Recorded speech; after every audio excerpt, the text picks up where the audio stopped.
Bonjour à tous, mon nom est François Letarte et bienvenue sur ma chaîne JDRD30, une chaîne consacrée aux jeux de rôle sur table puis de rôliste. Je vais vous parler un peu de Coyote & Crow.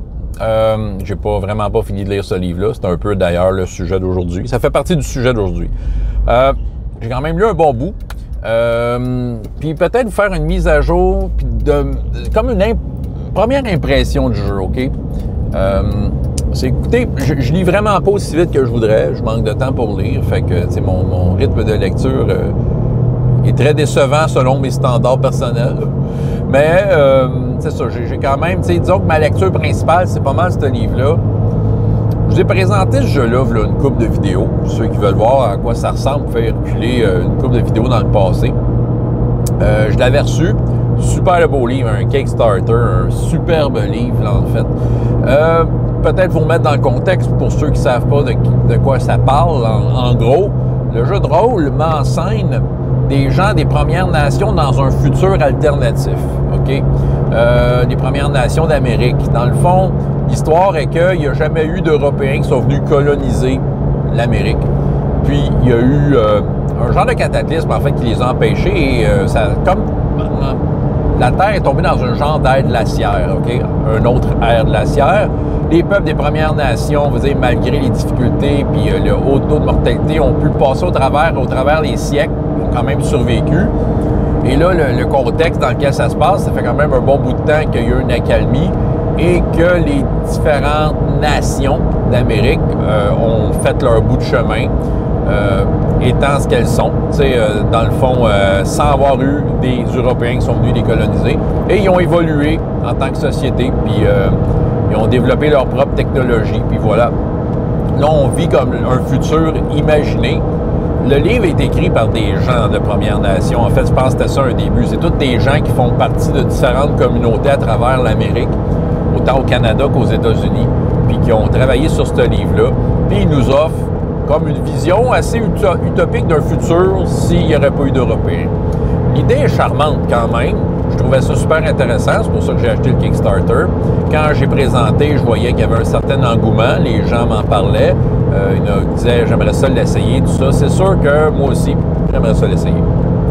Fait que devant l'engouement, je me suis mis à lire le livre. Et là, écoute, à date, je dirais, écoute, il y a de quoi qui m'accroche dans ce que je lis. Puis c'est de ça que je veux vous parler, entre autres. Il y a de quoi qui m'accroche, il y a de quoi qui manque. Tu sais, il y a de quoi qui manque dans ma lecture. Puis je trouve ça... il y a de quoi qui m'accroche, puis qui est pas assez une bonne carotte pour dire je me lance tête baissée dans ce livre-là. Je vais vous dire pourquoi. Là, je suis pas là pour faire une mauvaise critique du livre, c'est vraiment ma relation avec ce qu'il y a là-dedans. Le livre est super bien écrit, soit dit en passant. En général, c'est super clair, il nous explique bien des choses. C'est pas mal le fun. Ce que j'ai lu, là, à date, j'ai quasiment lu les 100 premières pages. Dans cette section-là du livre, c'est vraiment, on explique le monde. Donc, j'ai aucune idée de comment ce jeu-là fonctionne. J'ai pas regardé la mécanique de jeu, c'est pas de ça que je vais vous parler. Puis probablement que si j'ai à revenir dans le livre, je vais directement aller là. Je vais peut-être pas lire le restant du background. Je vais aller voir comment le jeu fonctionne. Le background, c'est bien écrit, comme je dis. C'est bien écrit. Il présente un monde fonctionnel et, comme je dis, utopique. Un peu. La première affaire qui m'accroche, mais je pense que, ça, c'est pas vraiment un défaut du jeu. Mais il y a des fois, puis il n'y a pas juste ce jeu de rôle-là, je sais qu'il y en existe d'autres qui ont un peu le même problème, c'est l'utilisation de mots étranges pour des choses qui pourraient être dites avec des mots que tu comprends plus, c'est le principe des bandes dessinées de Schtroumpf, là, que, hey, aujourd'hui, je vais schtroumpfer quelque chose. OK, mais Schtroumpf pour remplacer... Tu es capable de deviner, souvent dans le contexte d'une bande dessinée de Schtroumpf, tu es capable de deviner ce qu'il est en train de faire ou c'est quoi le mot, mais ça te demande, un certain effort de conversion. Mais imaginez ça avec des mots qui te surprennent à chaque fois. C'est sûr que pour l'ambiance, ils font bien. Je veux dire, ça nous les prend, ces mots-là. C'est des mots qui ont des sonorités puis des façons d'écrire qui sont collés au langage, les langages là, authentiques de ces nations-là, tu sais. C'est correct, ça en prend de ces mots-là. Je dirais que, en fait, malgré que c'est bien écrit, quand je tombe sur un bout de même, ça ne facilite pas la lecture. Tu sais, autrement dit, ça me demande un petit effort supplémentaire. Puis, tu sais, étant donné que je suis là à déterminer le jeu, à quel point je vais l'avoir dans la peau ou pas, ben, cet effort-là, je ne sais pas à quel point j'étais prêt à le donner à ce moment-là. C'est sûr que je finis par comprendre ce qu'ils veulent dire, les mots. Mais c'est toujours comme un petit effort. Tu sais, j'avais entendu parler d'un autre jeu de rôle qui avait un peu le même problème, Exalted, qui semblerait, juste pour l'exotisme de la chose, ils sont mis à mettre des noms de villes, pas prononçables, là. Bon, mais c'est un peu ce problème-là que dans Coyote & Crow, pour moi, c'est quand je tombe sur des mots, je comprends que le mot est là, puis je vois comment il est écrit, puis ah ouais, ok, ça me met dans l'ambiance, mais en même temps, ça fait comme disperser dans ma lecture. Fait que j'ai de la misère à avoir une lecture comme bien concentrée, là, tu sais.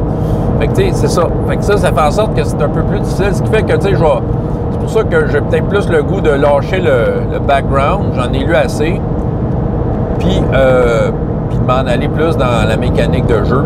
J'adore les mécaniques de jeu.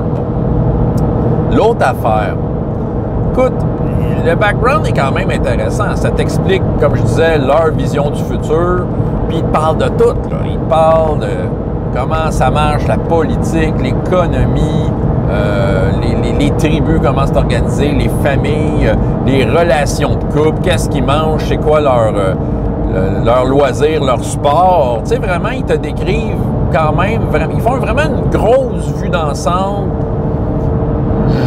assez détaillée de c'est quoi la vie là-bas. Sans aller dans trop de détails, mais il y en a suffisamment pour te donner une idée de c'est quoi. Tout est à peu près différent de ce qu'on connaît. Évidemment, il y a des trucs similaires aussi, là. Mais, en tout cas, bref, il te présente un monde qui apparaît fantastique, OK? Dans cet univers-là, il y a un petit phénomène magique qui est là, qui vient comme un peu augmenter les personnages. J'ai pas lu cette section-là en détail, fait que je peux pas en parler tant que ça, mais tu sais, j'ai une idée de comment marche le monde, OK? Le problème que j'ai avec ça, présentement, dans ma lecture, ce qui fait que là, je vais aller voir ailleurs dans le livre, parce que j'ai aucune idée c'est quoi le réel enjeu. Tu sais, les héros, c'est quelle sorte de problème ils vont avoir. J'ai aucune idée. C'est ça qui arrive. Ils nous présentent pas c'est qui le Big Bad.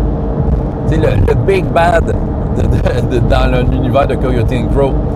Tu sais, c'est quoi le problème? C'est-tu l'écologie? C'est-tu un empire galactique? Tu sais, c'est ça. C'est comme dans Star Wars, si t'étais rebelle. Tu sais, tu joues à Star Wars, tu joues un rebelle, ben tu sais c'est qui le Big Bad? C'est l'empire. Tu sais contre qui il faut que tu te fâches.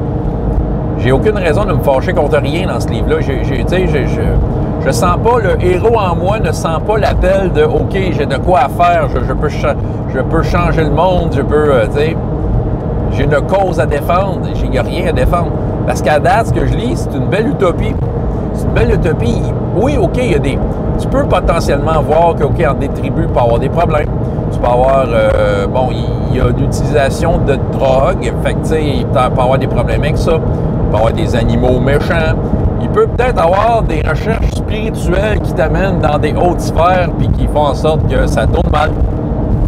C'est tous des trucs un peu individuels. J'imagine qu'à un moment donné, dans le livre, vont nous dire, ils vont nous guider vers « OK, voici le genre d'aventure que vous pouvez faire. » Je ne suis pas rentré là. C'est quand même un gros livre. Mais j'aurais aimé ça qu'en partant, là, des premières pages, ils me disent « Voici le problème. » C'est ça. Pour peut-être me donner le goût de savoir contre quoi je me bats. Ça m'aurait motivé, tu sais, dans le fond, d'avoir ce genre de... C'est ça, d'avoir ce genre d'informations-là, mais je ne l'ai pas. Tout ce que j'ai, c'est nous présente, voici le futur, ce qui aurait pu avoir de l'air si les Européens sont pas venus. Bon, tu sais, sans vouloir être dans la moralisation de ce qui s'est passé dans l'histoire réelle de notre monde, tu sais, c'est correct, là, c'est beau rêver, là, on voit que c'est une gang qui rêve, puis qui tu sais, dans le fond, c'est comme, ils suggèrent une façon que le monde pourrait bien aller. Puis, tu sais, c'est suffisamment, comment je peux dire, crédible pour dire que, ouais, ça pourrait marcher un monde de même. Mais c'est tout. Moi, j'ai le goût de faire un héros. Écoute, c'est sûr qu'il doit y avoir des problèmes. Tu crées un héros, il y a des stats de combat, il y a des listes d'armes. Mais sauf que j'ai aucune idée sur quoi tu vas tirer. Ton gun, il sert à quoi, là, si tu vis dans un monde où il y a une certaine harmonie entre les tribus, parce que là, ils ont tous survécu à l'espèce d'ère glaciaire. Ils appellent ça le Awis. Bon, justement, c'est ça, c'est à peu près le seul mot que je me souviens, le Awis. Ça sonne bien pareil, mais c'est ça. Fait que, tu sais, malheureusement, pour avoir lu presque 100 pages, j'ai pas été comme convaincu de me dire, je vais me pitcher là-dedans. Puis je le sais, il y a du monde qui m'ont dit « Hey François, j'aimerais ça essayer ça. » Moi, je pense qu'à la date, tous les gens qui entendent parler de Coyote and Crow, puis qui n'ont pas vraiment lu le livre, sont amoureux de l'idée. Mais tu sais, quand tu arrives dedans, dans ce genre de crunch de détails-là, la game est tout autre, parce que là, tu veux... c'est ça, je veux savoir contre qui je me bats. C'est ça. J'ai envie d'avoir une idée. T'sais. Ça ne veut pas dire qu'un jeu est obligé d'avoir un problème. T'sais, prenez Donjons et Dragons. Je veux dire, le monde est rempli d'options de problèmes. C'est ça. Donnez-moi dans Coyote and Crow, donnez-moi une option de problème. J'ai nommé quelques pistes par rapport à ce que j'ai lu, mais mettez-moi là d'en face que c'est vraiment un problème, que c'est pas juste une petite bisbille occasionnelle qui défait un peu le continuum de ce beau futur imaginé-là, c'est ça. Donc, ouais, j'ai de l'air sévère de même, mais il faut dire que, tu sais, ma lecture réelle du livre tourne juste autour de ça, fait que c'est ma seule impression. Je me trompe probablement.